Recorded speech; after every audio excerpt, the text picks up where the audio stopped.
menguasai bola. Masih Goli. Sebenarnya kembali ada ketegangan karena memang para pemain Indonesia sedikit melakukan protes dengan pelanggaran yang dilakukan. Penaltiga yo'l oldik va bu g'alaba faqat sportdagi muvaffaqiyat emas, balki fidoyilik, ishonch va mehnatning mahsulidir.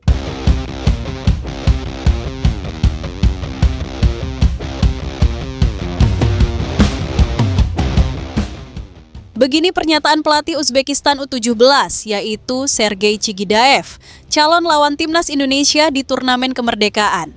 2025 usai Timnas Indonesia U17 berhasil tahan imbang Timnas Tajikistan U17 dengan skor 2-2. Salah satu buktinya adalah komentar pedas sekaligus penuh kekaguman dari pelatih Uzbekistan U17, Sergei Chigidaev, yang secara terbuka mengaku terkejut setelah menyaksikan langsung laga sengit Timnas Indonesia U17 melawan Tajikistan U17 yang berakhir dengan skor imbang 2-2.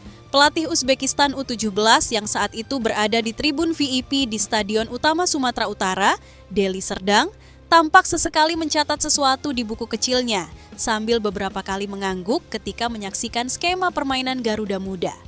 Baginya, meski hasil akhir tidak berpihak pada kemenangan Indonesia, kualitas permainan yang ditampilkan anak asuh pelatih Nova Arianto patut diacungi jempol. Saya benar-benar tidak menduga mereka bermain sebaik ini. Skema transisi mereka antara gelandang dan bek sangat rapi. Bahkan untuk level U17 itu luar biasa. Mereka punya organisasi permainan yang membuat Tajikistan frustrasi. Menurut pelatih berusia 49 tahun itu, salah satu faktor yang membuatnya takjub adalah bagaimana lini tengah Indonesia mampu beradaptasi cepat dari menyerang ke bertahan. Ia menilai bahwa gelandang Indonesia tidak hanya mengalirkan bola dengan tenang, tetapi juga memiliki kemampuan membaca permainan lawan untuk menghentikan serangan sebelum memasuki area berbahaya. Pelatih Uzbekistan U17 secara khusus memuji koordinasi antara gelandang bertahan dan bek tengah yang beberapa kali sukses memutus umpan terobosan Tajikistan. Ketika gelandang mereka kehilangan bola, mereka tidak panik. Ada kesadaran kolektif untuk menutup ruang. Itu jarang saya lihat di usia muda. Selain taktik, pelatih Uzbekistan U17 tak bisa mengabaikan satu momen kontroversial di pertama.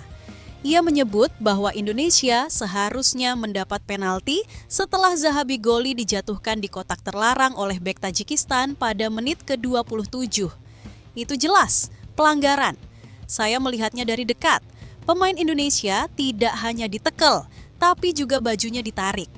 Di banyak turnamen internasional itu 100% penalti. Wasit tampak ragu dan keputusan ini bisa mengubah hasil akhir, tegasnya dengan nada kecewa. Ia bahkan menambahkan bahwa jika momen tersebut diambil dengan benar, Indonesia kemungkinan akan memenangi pertandingan, sekaligus mengirim pesan kuat kepada calon lawan di turnamen ini, termasuk Uzbekistan. Pelatih Uzbekistan U17 juga tidak menutupi fakta bahwa timnya tengah berada dalam situasi sulit. Kekalahan telak 5-1 dari Mali U17 di laga pembuka membuat mental pemain goyah. Di mana di pertandingan tersebut, Mali langsung tampil menekan lapangan sejak menit pertama dengan menampilkan permainan cepat dari kaki ke kaki. Serangan demi serangan Mali membanjiri jantung pertahanan Uzbekistan. Mali semakin sporadis mengurung pertahanan lawan dengan permainan bola-bola lambung langsung ke jantung pertahanan Uzbekistan. Mereka kemudian menggandakan kedudukan pada menit ke-34 dari gol Njikura Raymond Bomba. Bomba lalu mencetak gol keduanya pada akhir babak pertama untuk mengubah kedudukan 3-0. Mali tak mau mengendurkan serangan pada babak kedua, sampai kemudian Ibrahim Diakite memperbesar skor menjadi 4-0 pada menit ke-52 setelah meneruskan sebuah umpan silang. 9 menit kemudian, Bomba mencetak hat-trick lewat sundulan yang memanfaatkan umpan Dembele, sehingga kedudukan berubah lagi menjadi 5-0. Ditambah lagi, 3 pemain inti Uzbekistan U17 mengalami cedera, termasuk striker andalan yang harus keluar lapangan saat melawan Mali. Saya harus realistis, kami dalam kondisi tidak ideal. Banyak pemain yang belum fit, beberapa masih dalam masa pemulihan cedera. Melawan Indonesia yang sedang percaya diri tentu akan menjadi tantangan berat. Dengan kondisi tim yang pincang, pelatih Uzbekistan U17 menyiratkan bahwa Uzbekistan tidak akan mematok target tinggi di turnamen kemerdekaan kali ini. Fokus mereka lebih kepada memperbaiki permainan dan memberi kesempatan bagi pemain muda untuk berkembang. Namun, ia tidak menutup kemungkinan akan mencoba strategi bertahan total untuk menahan gempuran Garuda Muda pada laga 15 Agustus mendatang. Jujur saja, setelah melihat performa Indonesia melawan Tajikistan, peluang kami untuk menang sangat tipis. Tapi sepak bola selalu punya kejutan dan kami akan berusaha memanfaatkan sedikit peluang yang ada. Laga Indonesia U17 versus Uzbekistan U17 kini menjadi salah satu partai yang paling dinantikan di fase grup turnamen kemerdekaan 2025. Bukan hanya karena kedua tim memiliki gaya bermain yang berbeda, tetapi juga karena komentar pelatih Uzbekistan U17 ini seolah memancing rasa penasaran publik. Apakah Indonesia benar-benar akan mendominasi atau justru Uzbekistan bisa bangkit dari keterpurukan? Dengan dukungan penuh supporter Merah Putih di stadion dan performa impresif yang ditunjukkan pada laga sebelumnya, Garuda Muda diyakini akan tampil menyerang sejak menit awal. Sementara Uzbekistan dengan kondisi tim yang timpang, kemungkinan besar akan bermain hati-hati dan mengandalkan serangan balik cepat. Satu hal yang pasti, pelatih Uzbekistan U17 sudah memberi sinyal bahwa ia tak akan meremehkan Indonesia. Justru, ia menyebut bahwa laga ini bisa menjadi salah satu pertandingan tersulit Uzbekistan U17 sepanjang tahun ini. Jika kami tidak waspada, Indonesia akan menghukum kami. Mereka punya determinasi, disiplin, dan dukungan penonton yang luar biasa. Itu kombinasi mematikan.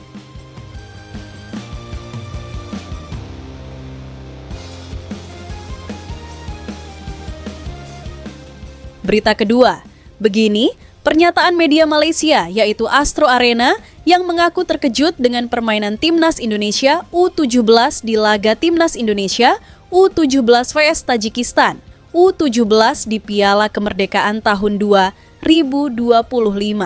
Bahkan, media olahraga ternama Malaysia juga mengaku benar-benar terpukau dan bahkan sedikit iri setelah mendengar bahwa calon pemain baru Timnas Indonesia U17 kini resmi menjadi bagian dari raksasa Liga Inggris Arsenal. Menurut Astro Arena, performa Garuda Muda di laga itu tidak hanya membuktikan kematangan permainan mereka, tetapi juga menjadi sinyal bahwa Indonesia kini berada di jalur yang jauh lebih maju dibanding negara-negara tetangga, termasuk Malaysia.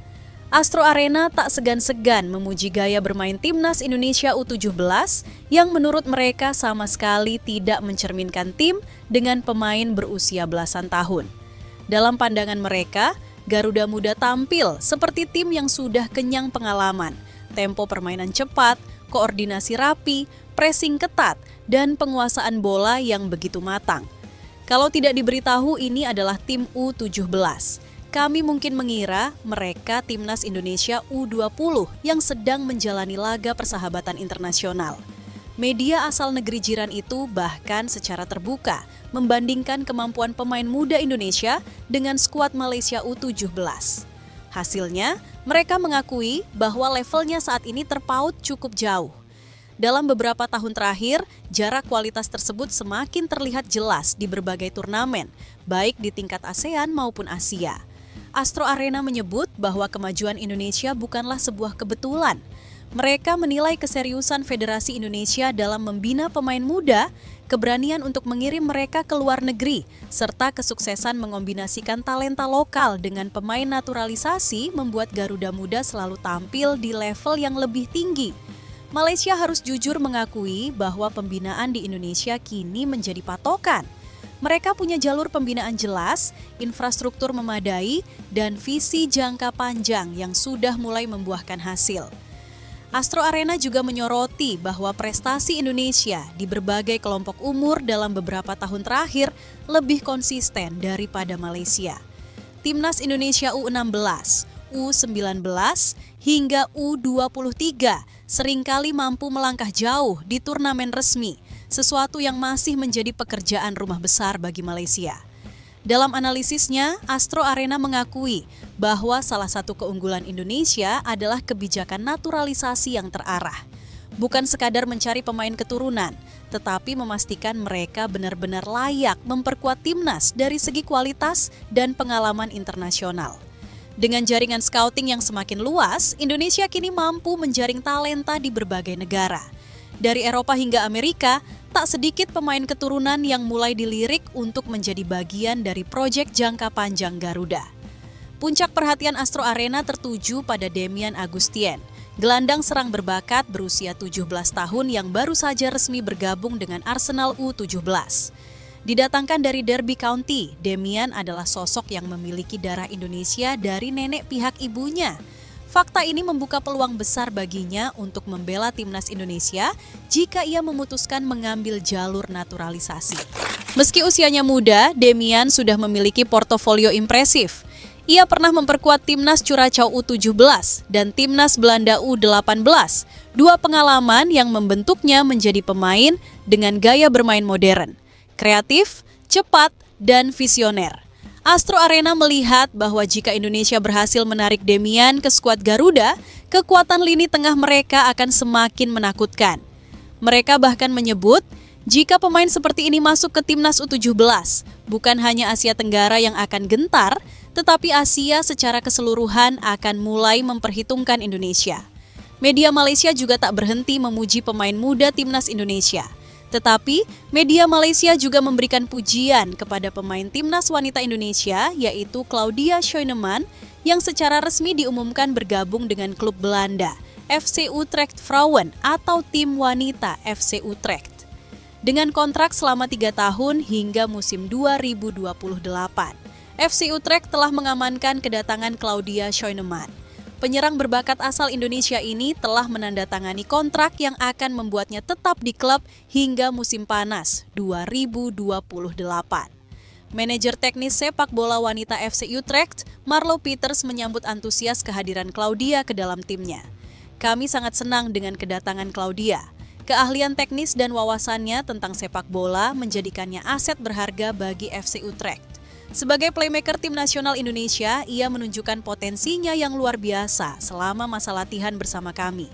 Kami tak sabar melihatnya bersinar dengan seragam merah putih. Jelasnya, di mana FC Utrecht Wanita merupakan klub papan atas Eredivisie Wanita pada musim 2024-2025. Musim tersebut, FC Utrecht berada di posisi keempat di bawah Twente, PSV, dan AFC Ajax. Bahkan Astro Arena juga menegaskan bahwa Indonesia kini adalah role model sepak bola di kawasan Asia Tenggara. Mereka memuji keberanian PSSI dalam memberikan kesempatan bagi pemain muda serta keseriusan dalam membangun generasi emas sepak bola tanah air. Indonesia adalah patokan. Mereka menunjukkan bahwa dengan visi yang jelas, dukungan yang konsisten, dan keberanian memberi ruang bagi pemain muda, hasil besar bisa diraih. Malaysia harus segera belajar jika ingin menyusul. Dengan perkembangan ini, tak berlebihan jika banyak pihak percaya bahwa dalam waktu dekat, Garuda Muda akan menjadi kekuatan dominan di level Asia. Apalagi dengan adanya potensi bergabungnya Demian Agustien, masa depan sepak bola Indonesia tampak semakin cerah dan penuh harapan.